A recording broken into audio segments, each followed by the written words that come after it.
tanker in the Strait of Hormuz, and it is currently sitting there on fire. That is the third one that they have struck since Donald Trump's 7th ultimatum. And if that wasn't enough, the Houthis today struck an Indian oil tanker that was completely full of oil and sunk it in the middle of the Red Sea just north of the Bab el-Mandeb Strait. And if that wasn't enough, tonight they struck Dubai. Yes. So Saudi Arabia is responding with ballistic missile attacks on Yemen because Saudi Arabia and the UAE are like this. And if that wasn't enough, yes, there's more. Media in Israel is telling Donald Trump, hey, Iran is no longer afraid of your empty threats. Why don't you stop begging them for a deal? That comes from the Times of Israel. So the question is... Smash that like button. Y'all double tap that screen when you come into the live. Let's go. Will we even bother to respond? Personally, at this point, I see no reason to. Thanks! Well, it appears Iran is not quite done humiliating Donald. To break it to all the white supremacists out there, but if there is a race war, white people will not be winning. I'll give... Listen to your white woman. She's been mildly liberated. She knows what she's talking about. See, the fact of the matter is that white America has positioned its people you've oppressed. They didn't have the intestinal fortitude that we have today. See, early on, black people were scared. Minorities were scared. And because of complacency, an activist who wanted peaceful protest, most, if not a lot of black people were conditioned to not be violent in the face of violence. And since you failed in controlling us, since you failed at governing us to a degree where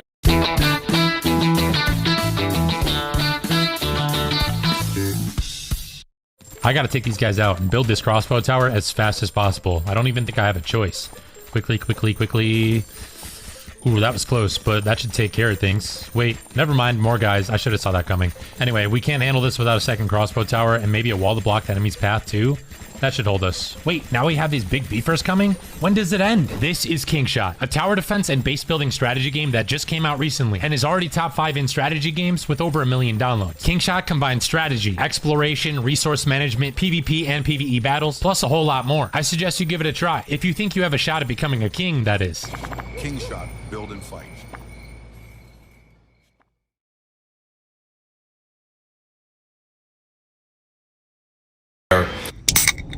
As your certified fun drink girly, it is literally my duty to put you on this. This is the cherry obituary flavor by Liquid Death, and I cannot believe this is actually not a soda. It's a soda flavored sparkling water. It has the soda cherry level. It hits exactly like the cherry clap. it hinders us evolving mentally. Now we're looking to take your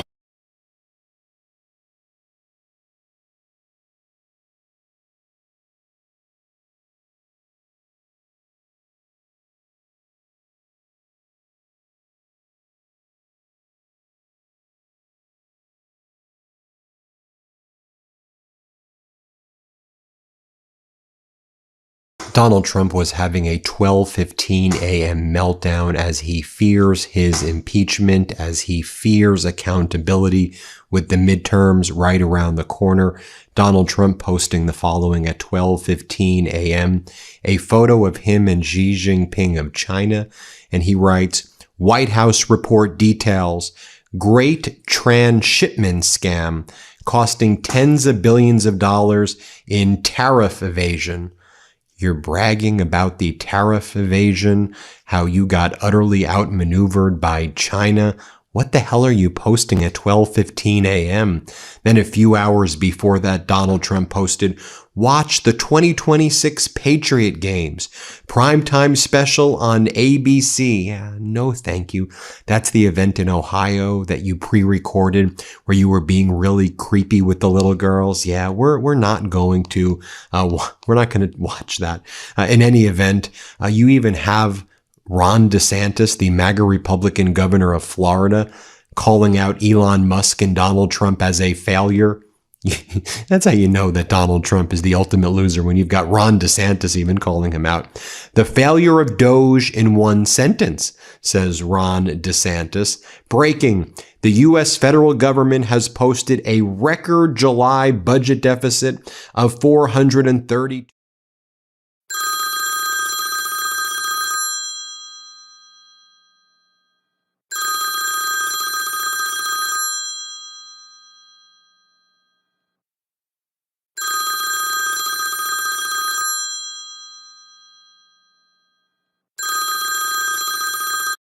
billion.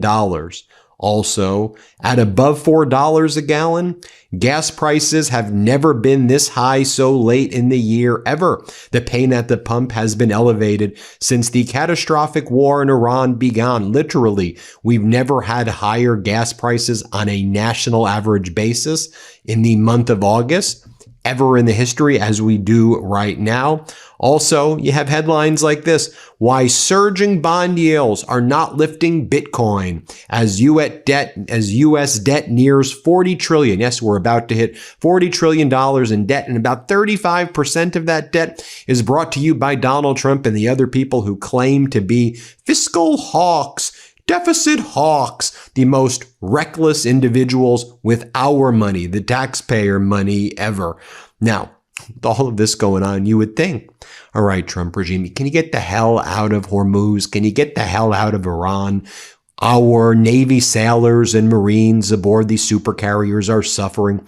Hat tip to the Military Times and Stars and Stripes and MS Now, and particularly Aaron Parnas, affiliated with the Midas Touch Network, for his groundbreaking reporting there. Also, I got to give a hat tip to Katie Fang as well. As the walls close in on Donald Trump, it's amazing to see Midas Touch hosts like Aaron Parnas and Katie Fang leading the way, not just talking the talk, but walking the walk. Aaron's incredible reporting, which I think is award-winning reporting, regarding the service members on our supercarriers being treated horribly by the Trump regime in conditions worse than the worst prisons.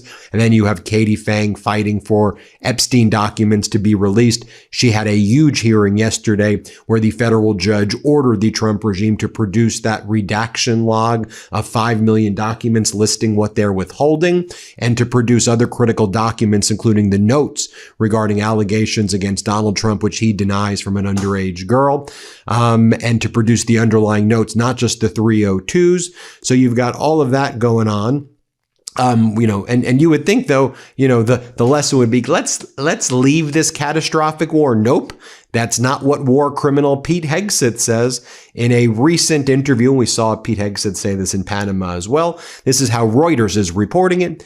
U.S. can keep naval blockade on Iranian ports indefinitely, Hegseth says. Hegseth, yes, the U.S. could do a forever war against Iran. Question, sir, how long can the U.S. hold its blockade of the Strait? Can it hold it indefinitely? Secretary Hegseth, we can hold it as long as we need to, indefinitely. The United States Navy can maintain a blockade like that because we'll rotate ships in and out, as we have and will continue to. No other nation on earth, no other Navy on earth has the capability to have a wall of steel like the U.S. Navy, and then the willingness to use it as we have. So Iran knows it can't get in and out on this blockade, and they know that there's no timeline on it either. We'll hold it as long as we need to. Yeah, I guess Iran doesn't know that the United States has run out of weapons. Idiot Hegseth and idiot Trump, who have bankrupted most things they've touched in their life. Hegseth couldn't run the nonprofit military organization that he was once a part of because of mismanagement and his own disgusting allegations against him. Donald Trump's bankrupted company after company. And now they bankrupted our military. We're out of Patriot interceptors, those PAC-3s. We're out of THAAD interceptors. We're out of SM-2, SM-3, and other anti-ballistics aboard our Navy destroyers. We're out of ATACMS. Close to 25 to 30% of our MQ-9 Reaper drones are destroyed. Most of our bases in the Middle East are destroyed. We're not able to give our sailors and Marines aboard the supercarriers food, nutrition, for them to be able to sustain their bodies. Okay, the messages that we keep on getting in at the Midas Touch Network, keep sending them to Aaron Parnas, all the whistleblowers out there, the family members, people aboard the ships. Thank you for sharing. I just want to let you know, when I go to sleep, when I wake up, when we run this network, I'm thinking about you. I'm thinking about you and your courageous families and your courageous loved ones who are on that ship, who are being tortured by this Trump regime. And we're fighting every day for you. We're fighting for humanity and empathy, frankly, around the world. And this Trump regime is a regime of war criminals. They're a regime of traitors. They hate the military. They hate this country, sadly. And they hate happiness. Like, they're real evil, sick people, but I digress. But Hegseth says, we'll hold it as long as we need to. Yeah, we're out of weapons. I don't know what you're talking about. Okay, you're just going to make things worse and worse and worse. And oil prices are going to continue to go up. It is not good. It is not good. And by the way, CENTCOM is now defamed. When I say they hate our when I say Trump and the CENTCOM leadership hate our military, I'm not a guy. It's sad that I have to say that, but even yesterday, they attacked the Midas Touch Network. They defamed the family of the sailors and Marines, and they defamed the sailors and Marines. They attacked them. They said that they're liars. They said that the family members of Marines and the Navy who are telling us about these horrible conditions are lying. Don't you dare call them a liar. You know who the liars are?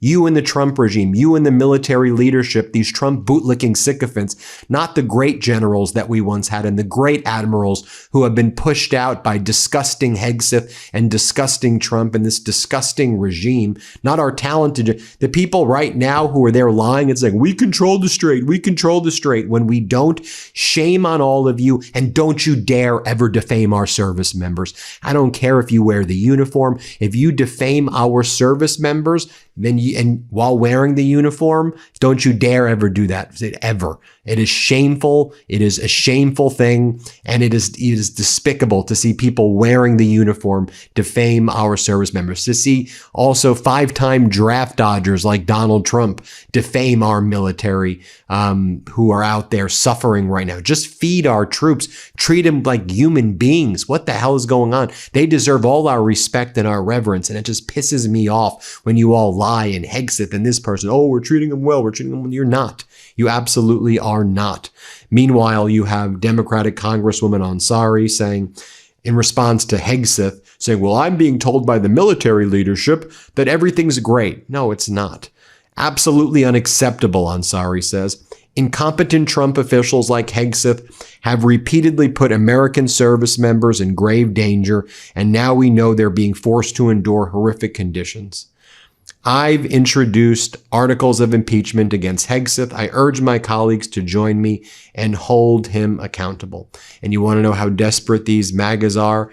You have people like Tafoya in Minnesota who's running for Senate, and their whole thing is, oh, we're going to just mock trans people. We're going to mock trans people. It's just so disgusting. Here, play this clip right here. Why are we subjecting kids to this? I was just at an event, and a woman came up to me and she said, I think my number one issue now, I'm a single issue voter, is this trans stuff and subjecting these kids to it and allowing men and women's sports. It is something that is really upsetting a lot of Minnesotans, moms and dads. They want their kids back. Yeah, they do. And what they're talking about too is doing these electric hands, where they want to do these stun gloves in ice and torture people. Did you see this? This is what they're focused on. Here, play this clip. Hi, if you're an American living abroad, you can still vote. The Center for U.S. Voters Abroad Turnout Project can help you register and request your absentee ballot with one easy-to-use online form. 2026 is a midterm election year in the United States. Don't miss the chance to have your vote counted. Get your ballot right now to make sure it arrives in time.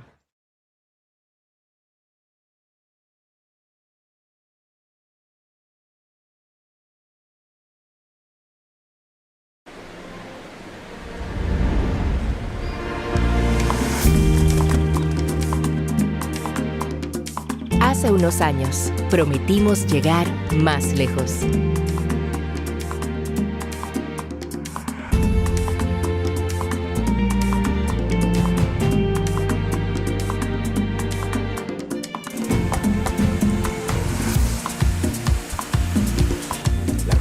está garantizada. Hoy, esa promesa se ha convertido en realidad y se siente en la vida diaria de nuestra gente. Este era el lugar del que te hablaba. Esta será la ruta del túnel. No somos solo cables cruzando montañas o antenas alcanzando el horizonte.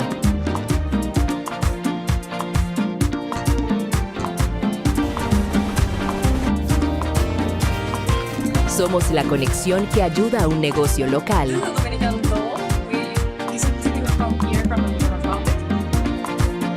a crecer desde su comunidad. Somos la fibra que une el corazón de la ciudad con el rincón más apartado. Mis amores, vengan a hablar con su madre, corran. Vengan acá, mira que te amo, son lindos que tienes. Y mira, grandote, mira, bello y hermoso, vamos a estar todos juntos. Ustedes están bien ricos. Mira.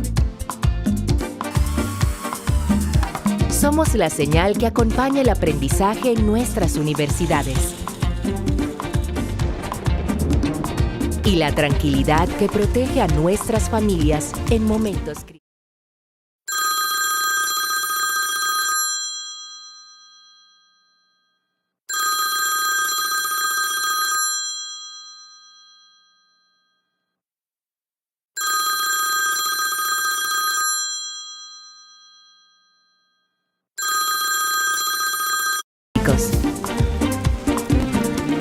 Hemos crecido y evolucionado porque nuestra mayor misión es poner la conectividad al servicio del país.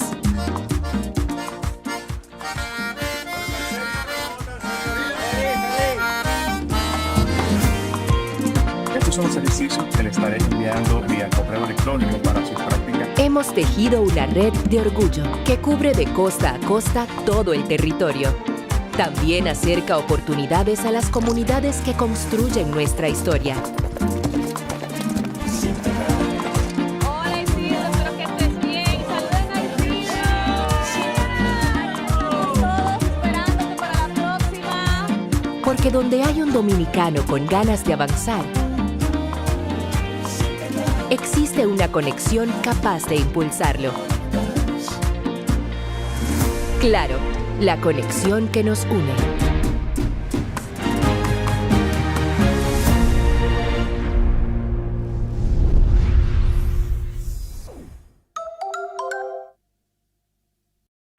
With ICE tactics already facing fierce scrutiny, tonight the Department of Homeland Security is planning to spend up to $20 million on specialized gloves agents can use to incapacitate someone with an electric shock simply by touching them. DHS describing them as de-escalation devices, saying their officers are trained in use of force. Give me your hands, give me your hands. The technology called the glove or generated low output voltage emitter seen here in a demo from the manufacturer. But let's listen to what the service member families are saying aboard these super carriers. Here, play this clip. You know, fresh food is a problem, especially considering the conditions right now. There's a logistical problem with getting fresh food out there just based on where they are, right? All he's really told me is there's a time where he was only eating half a cup of rice and 2 tortillas. They want our support. And part of that support means we have to have the tools to do our job. That means the fuel. That means the food, right? That means the food. That means the toothpaste and the deodorant. That means all of it, right? I don't think it's the ship is the issue. I think it's our president, it's our government. And here's former Lieutenant Commander Julie Rowland, who lived aboard the USS Abraham Lincoln once. She knows better than most what the Lincoln crew is experiencing right now. 200 days without a single port call, that's impossible to imagine. It's not normal, it's never been normal, and nobody should pretend otherwise, as the fine folks at Vote Vet say.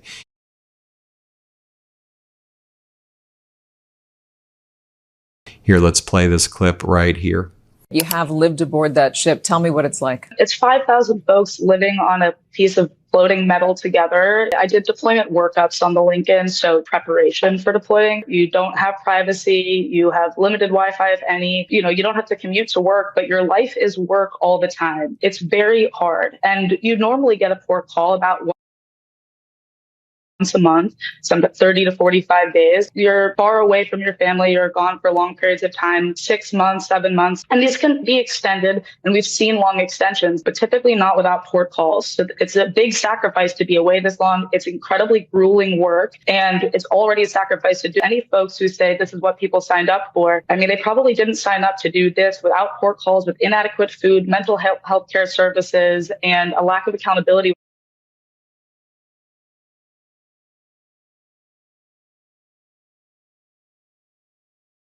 Their families and indefinite extensions. So even if this is what they signed up for, it sounds already, it's terrible to hear without text messages. We're not going to have great retention. We're certainly going to have worse recruitment if this is what we're saying the deal is to join. And most importantly, those folks actively serving who are in theater right now are not going to be able to operate at their best. This is not lethality when we don't even have humanity to take care of our people out there. Even state regime media can't hide what's happening right now. The affordability metrics, here's what they're talking about. Let's play it.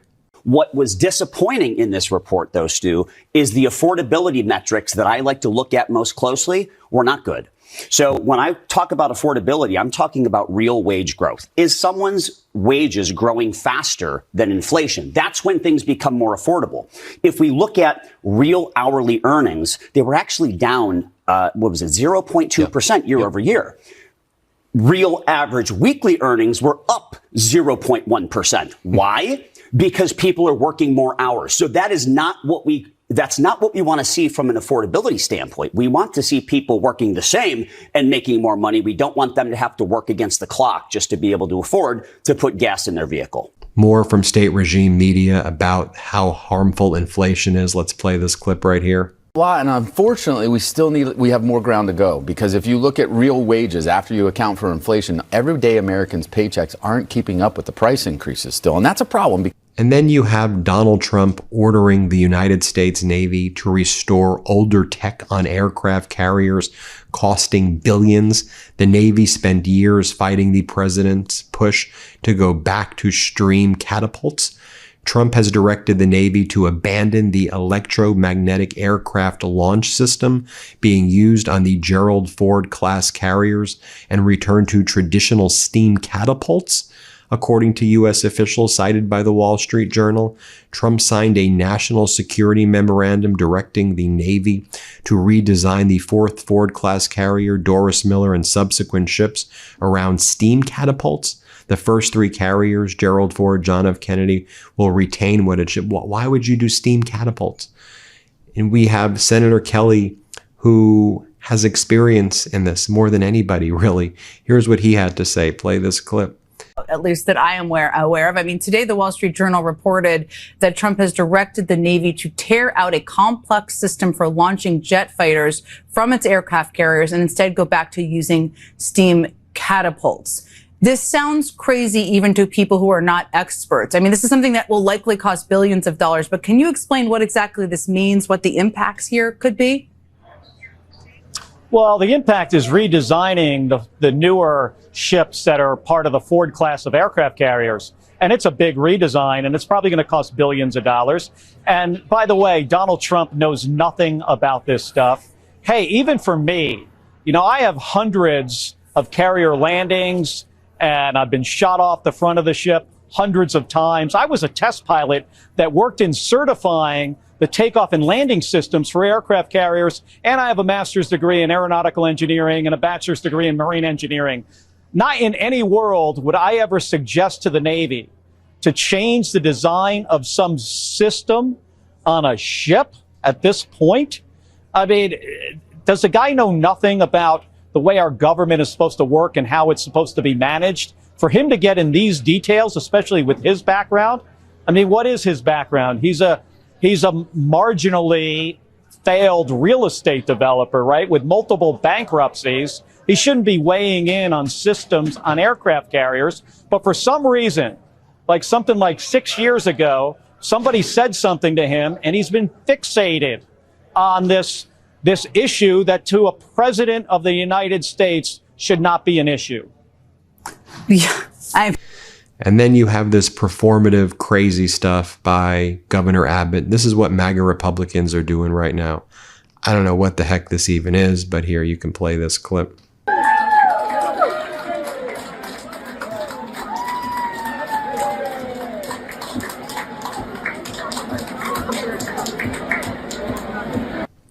And then you have Brian Kilmeade over at State Regime Media Fox. They want to spend their time talking about Sophie Cunningham. Let's play it. Well, years later, guess what? It's pretty equal. So now I think there's confusion in the beginning, but now there's fear. And look what Sophie Cunningham's going through now. Yeah. Look at the hard foul she's getting. Look at the ridicule she's receiving because she's standing up for it. Look at Riley Gaines been marginalized with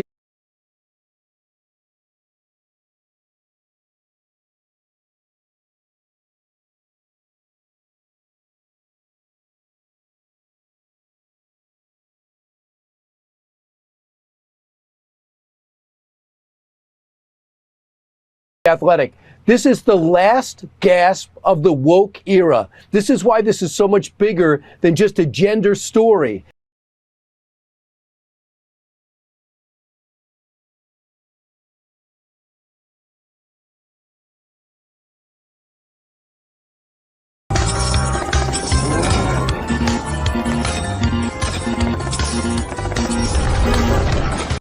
Let me show how to make your iPhone brand new. Most people keep using it with full thing about the way our government is supposed to work and how it's supposed to be managed. For him to get in these details, especially with his background, I mean, what is his background? He's a marginally failed real estate developer, right? With multiple bankruptcies. He shouldn't be weighing in on systems on aircraft carriers. But for some reason, like something like 6 years ago, somebody said something to him and he's been fixated on this issue that carriers, nothing. Explain what exactly this means, what the impacts here could be. Around steam catapults. In this report, though, Stu, is the affordability metrics that I like to look at most closely. It's already a sacrifice to do. Any folks who say this is what people signed up for, I mean, they probably didn't sign up to do this without court calls, with inadequate food, mental health care services, and a lack of accountability with their families and indefinite extension. So even if this is what they signed up for, it sounds already, it's terrible to hear without text messages. We're not going to have great retention. We're certainly going to have worse recruitment if this is what we're saying the deal is to join. And most importantly, those folks actively serving who are in theater right now are not going to be able to operate at their best. This is not lethality when we don't even have humanity to take care of our people out there. Even state regime media can't hide what's happening right now. Even Fox News cannot hide it. Affordability metrics. Here's what they're talking about. Let's play it. What was disappointing in this report, though, Stu, is the affordability metrics that I like to look at most closely were not good. So when I talk about affordability, I'm talking about real wage growth. Is someone's wages growing faster than inflation? That's when things become more affordable. If we look at real hourly earnings, they were actually down, 0.2% year over year.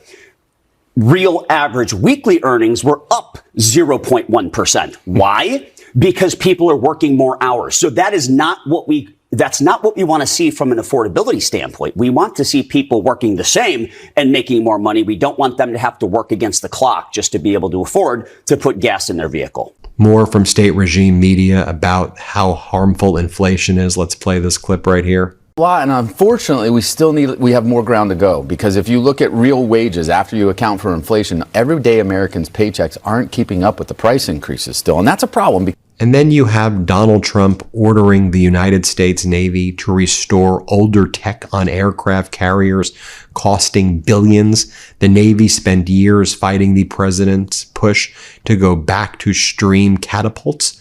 Trump has directed the Navy to abandon the electromagnetic aircraft launch system being used on the Gerald Ford class carriers and return to traditional steam catapults.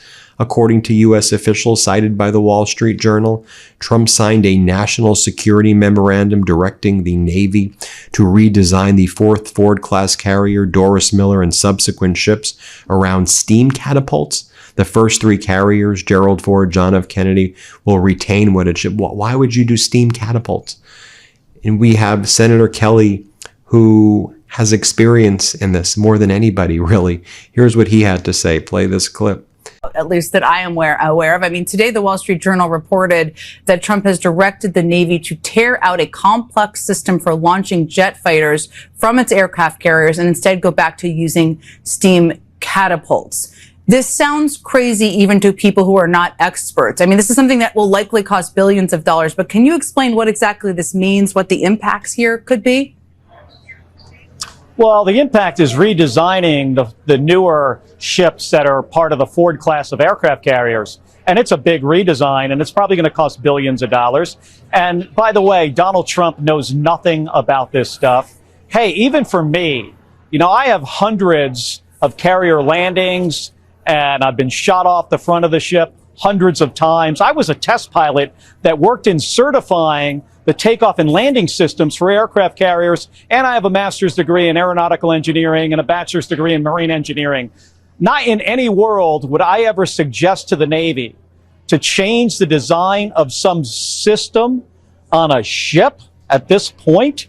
I mean, does the guy know nothing about the way our government is supposed to work and how it's supposed to be managed? For him to get in these details, especially with his background, I mean, what is his background? He's a marginally failed real estate developer, right, with multiple bankruptcies. He shouldn't be weighing in on systems on aircraft carriers. But for some reason, like something like 6 years ago, somebody said something to him, and he's been fixated on this issue that to a president of the United States should not be an issue. Yeah, And then you have this performative, crazy stuff by Governor Abbott. This is what MAGA Republicans are doing right now. I don't know what the heck this even is, but here, you can play this clip.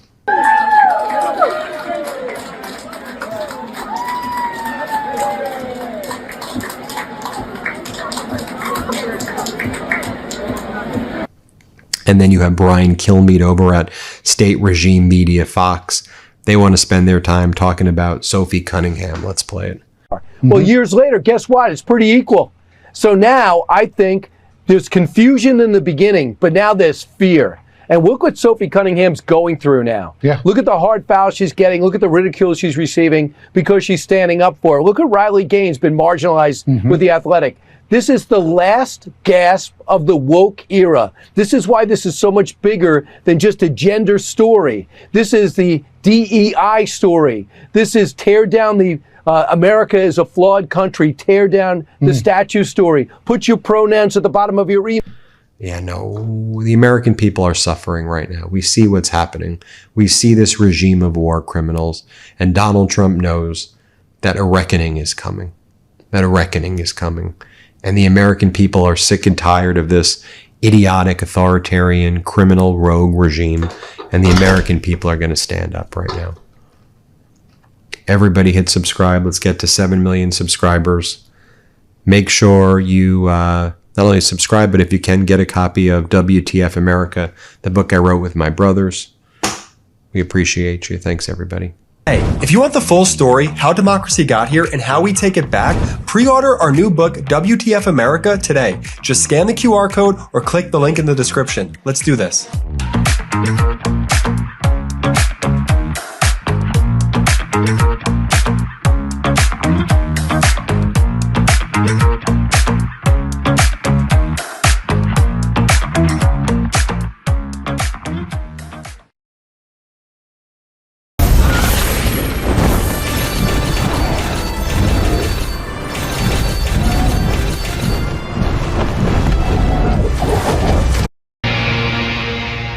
Good evening from New York. I'm Antonia Hilton in tonight for Chris Hayes. Every day, the immense financial and moral costs of Donald Trump's war come into sharper and sharper view. All week long, we've been telling you about the saga of the USS Abraham Lincoln, one of the biggest symbols of American military might, whose 5,000 sailors and Marines are in crisis, at war, and at sea since last November. Their tour extended twice, no port calls, no land. Families tell MS Now the crew has gone hungry, without showers or mail, basic toiletries or hot water or drinkable water for long, long stretches, as the fleet can't keep up with the increased logistics of an open-ended war. And many service members are in a mental health crisis. Multiple Lincoln sailors have jumped or attempted to jump overboard. The wife of one showed MS Now a text in which her husband wrote in the days before he jumped, "The boat is finally getting to me." The mother of another sailor told MS Now that the problem is not the ship, it's their leaders. What I want people to know is how would you feel if that was your kid over there, right? And I've heard people say this about Trump and his son. Send your son over there if this is all okay to you. And I don't disagree with them. How would you feel if that was your son over there? How would you feel if this was you over there? Where is the president on all of this? Yesterday, we heard from Secretary of Defense Pete Hegseth, who denied there were any problems on board the Lincoln. A claim directly undercut, by the way, by the fact the Navy prepared to redirect another aircraft carrier, the USS George Washington, from its station in the Pacific to relieve the Lincoln. A move that will then mean that the U.S. has no carriers left behind in the Pacific for the foreseeable future. So every choice, big and small, made by this administration in the midst of this war comes with a cost. Have those costs registered with Hegseth's boss, the commander-in-chief, though. Trump hasn't been as eager as usual to perform for reporters and the cameras in recent weeks, and perhaps that's because he gets questions about this war anytime he gets in front of a mic. Remember, people around him say that he's been getting bored with this war that he started. Earlier this week, he was telling Axios that he's, quote, low-keying it. But today on the tarmac, Trump stopped in front of the cameras to talk up the economy, and he could not avoid a reporter's questions about the USS Lincoln. I have a lot of things that are happening, a lot of good things. The economy is doing unbelievably from the standpoint of Wall Street. We have a record stock market. 401ks have set a new record. What else do I have to say? Family members of U.S. service members are concerned about the conditions on board the USS Lincoln. Well, no, that ship is moving. No, they're not. That ship is moving right now, or very shortly, and it's being replaced with another very similar ship. Has the deployment gone on too long? Are you worried about No. Not nearly long enough. Thank you, everybody. Not nearly long enough, says the president. Hegseth indicating a military blockade of Iranian ports could go on indefinitely.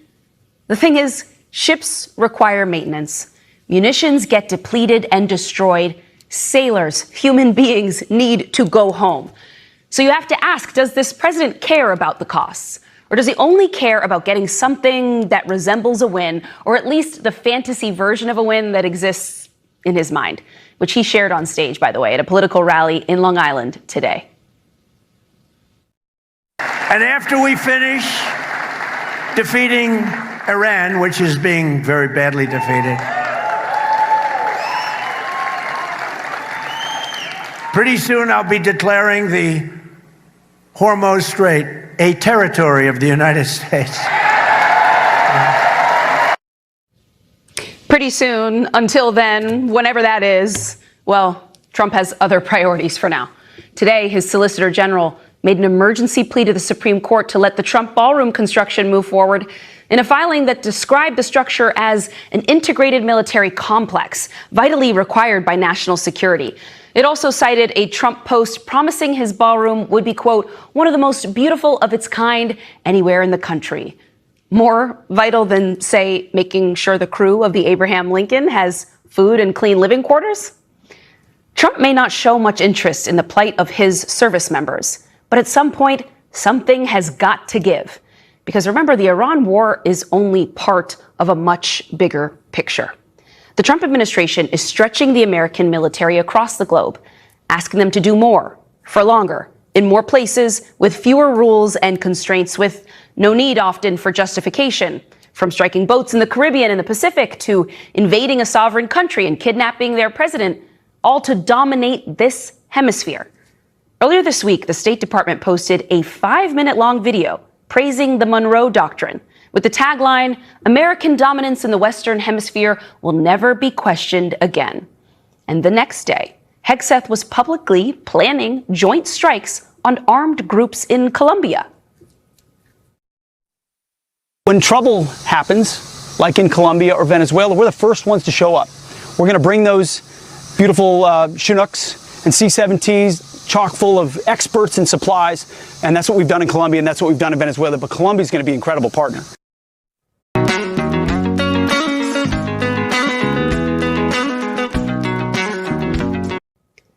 There is a lot going on here, but perhaps this is what it looks and sounds like when your military is materially drained, but your leadership is completely morally unconstrained. And all the usual limiting mechanisms like your members of Congress, international law, they're at best an afterthought and aside as Trump plows ahead on a range of pursuits from the Persian Gulf to the Panama Canal and maybe soon Cuba. This administration is acting as though American military prowess has no physical or legal limits, even though our military, and more importantly, the people who comprise it, absolutely do. David Shulkin is a physician who served as Secretary of Veteran Affairs in the first Trump administration and is Undersecretary of Veterans Affairs for Health under President Obama. And he joins us now. Mr. Secretary, it's good to see you this evening. I want to begin with your broad take on what is happening to the thousands of service members aboard the USS Lincoln right now. Well, look, it's very difficult to watch this, and we all need to take this seriously. The conditions in which our men and women are serving not only on the U.S. Abraham Lincoln, 5,000 sailors, but frankly, 50,000 of our military are deployed in the contact zones and the conflict that's in the Middle East. All of them are experiencing a new type of warfare, the warfare of missiles and of drones. And that really is taking a toll on our military members. And these prolonged deployments are of significant concern. So we need to take this seriously. We need to get in there and make an assessment. And for those that are suffering, we need to be able to get them out of that area and get the help that they need. But action is definitely required. We also have frankly seen this before. In the Iraq and Afghanistan war, we know that 15 to 25% of those who served in those conflict areas come back and eventually will experience a behavioral health issue, and some of them extremely serious, leading to people taking their own lives. So what do you imagine the family members, the loved ones of these service members feel and hear when the president says something standing on that tarmac, like he did earlier today, saying that this deployment was not nearly long enough? Yeah, when I listen to the family members and we hear from them, I really take that seriously. One of the things that you have to understand when a son or daughter, husband, wife, brother, sister are serving, it's really that whole family that's serving. And this type of concern for the family member is with people all day long. And I have spent lots of time with these family members. These are patriotic families that want to support their service member who is volunteering and sacrificing for the country, but they want to see them being safe and they don't want to see them suffering. So I think that hearing from these family members that are generally among the most supportive and patriotic of our missions, particularly overseas, when we hear them showing this type of concern, we need to take that seriously.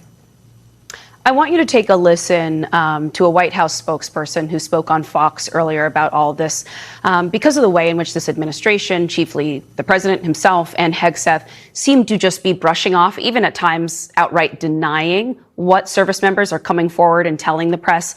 Take a listen to this.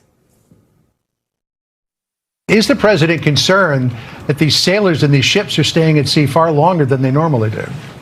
Well, John, I think this president cares about our United States military service members, our troops, more than everybody. Remember Joe Biden, who unfortunately shifted the focus on our away from our war fighters and onto these woke DEI policies. So you hear the spokesperson there going back to the Biden administration, bringing up DEI, which I don't think has anything to do with what's unfolding here and the needs of the service members and their families aboard this ship right now. Does this administration, does the Pentagon owe people a more direct answer about what they're going to do for them? Yeah. Well, I've had the privilege of talking directly to President Trump, to President Biden, to President Obama, and other presidents who have been commander-in-chief. And I have to tell you, I think almost to every single one of them does honor and respect and know the sacrifice of our men and women. But I do think that the White House needs to acknowledge the conditions and that we can be doing more to support our sailors and those who are in this conflict zone. And I think we heard that from the Secretary of the Navy, who came out and acknowledged some of the shortcomings and acknowledged that we need to be doing more. They are going to be sending more resilience counselors. They are sending a new aircraft carrier to try to relieve the U.S. Abraham Lincoln. And so it is important to be able to make sure that you're listening and hearing from those that are serving and making sure that you're acknowledging and acting in order to respond to what is a pretty serious situation. Yeah, it's an incredibly serious situation. And I want to push on one thing there. I understand you've spoken to all of these presidents and, Americans across the board, across the political spectrum have immense respect for the sacrifice that service members and their family members make. But I think people are wondering right now about this administration, just how seriously they do see that sacrifice when we've seen throughout the week them being unwilling to grapple with the gravity here, at times denying claims that service members were even attempting to jump overboard, something that numerous news outlets, including us here at MS Now, we've been able to talk to people and confirm that these mental health crises are real. And so I guess when you see this administration and their actions in recent days, do you get the sense that they just don't actually know the facts? They don't know the truth, and that's why they're having trouble acknowledging it? Or is there some sense in which they don't care?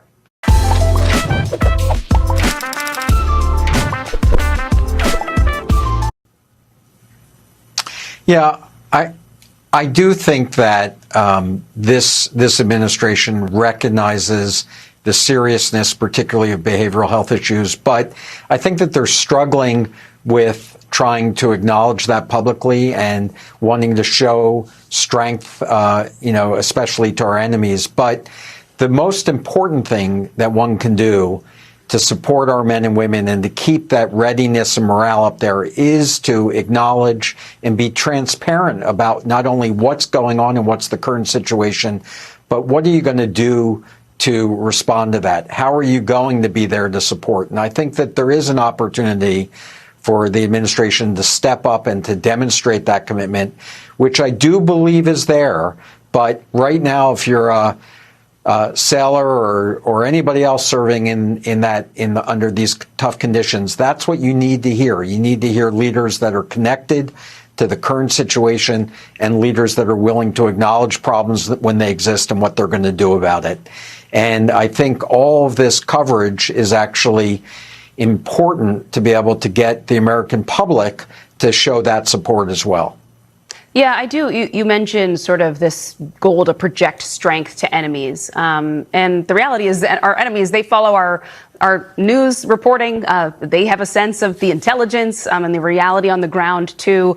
They're not just listening to the PR statements from the administration. And so when you kind of look at the bigger picture here, which I spelled out a moment ago, which is the fact that this war in Iran is not the only element that the U.S. military is sort of stretched across right now. Everything that's going on in Latin America, these sort of additional partnerships that Hegseth is announcing, are you concerned at all that we are expanding the missions and the expectations of the military right now at a rate that is outpacing the capacity for us to properly manage and resource them? Yeah, I'm always concerned about that issue. And with less than 1% of Americans who serve in our military, those demands all across the world are really on their shoulders. And I think that it's so important that the rest of the country understand these challenges that these men and women have. And often you don't see the consequences of that stress and those demands for decades. And when you enter into a conflict, it's important to recognize that you also have to resource the ability to serve those men and women, not only while they're in the military, but during that transition back to civilian life, and often then for decades to come. And we're still dealing with those consequences from prior conflicts, particularly in Iraq and Afghanistan, where the Department of Veteran Affairs and the Department of Defense through the Defense Health Agency are frankly still trying to meet these demands of people who need these behavioral health care services. And of course, the issue of veteran suicide, with about 18 veterans who still take their life each and every day, is with us right now. And frankly, we haven't seen major improvements in that in decades. Secretary David Shulkin, thank you so much for your time tonight. Glad to be with you.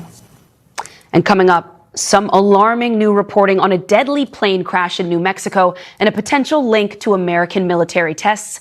That is next. Hey everybody, it's me again, Chris Smith from Cresco. And whether the equipment...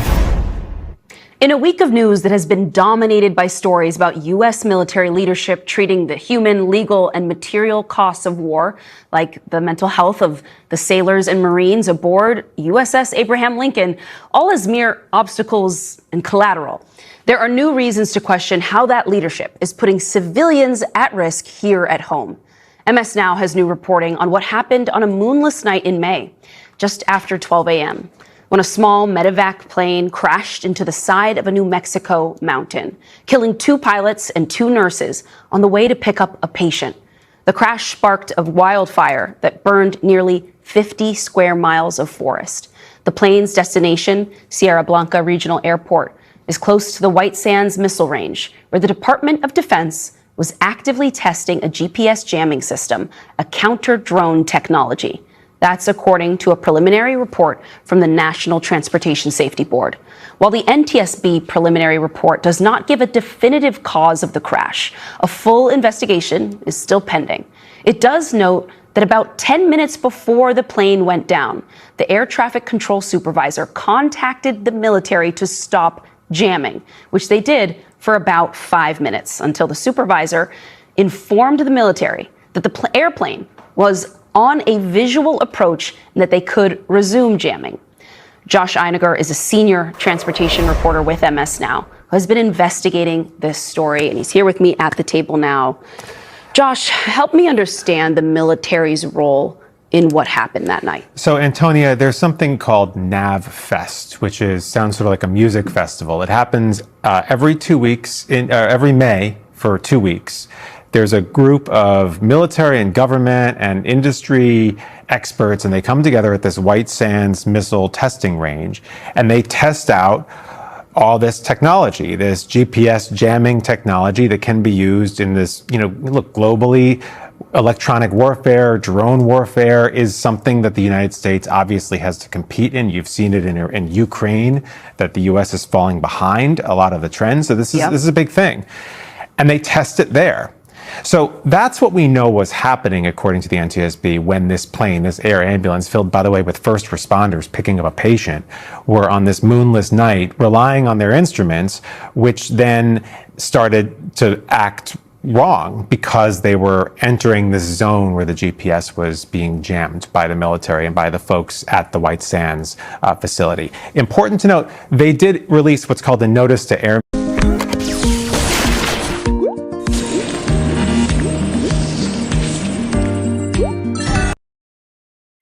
You've got a great idea. GoDaddy has the perfect domain name to go with it. It only takes a few minutes to register. And a NOTAM. They didn't do this without communicating they were going to do this, but they didn't shut down the airspace. The airspace was still open, and of course, the NTSB is looking at this as at least one of the things that led to this tragedy. This is an incredibly alarming story, just sort of the questions and implications. And I think often Americans forget that here at home, there are all these exercises and activities that we're frankly very much not aware of on a day-to-day basis that have to do with warfare abroad. We think of it as far from us, but a lot of it is being tested here at home. And I wonder if you could kind of walk me through the testing of this GPS technology and some of what the consequences may be. So a lot of it's classified, right? So we don't really know exactly what technology that they're using, but we do know that counter drone is a big thing that is not just military. You know, local law enforcement is trying to get authorization to deploy some of this technology as well, because there's the potential that bad actors could use a drone in a terror attack, for example.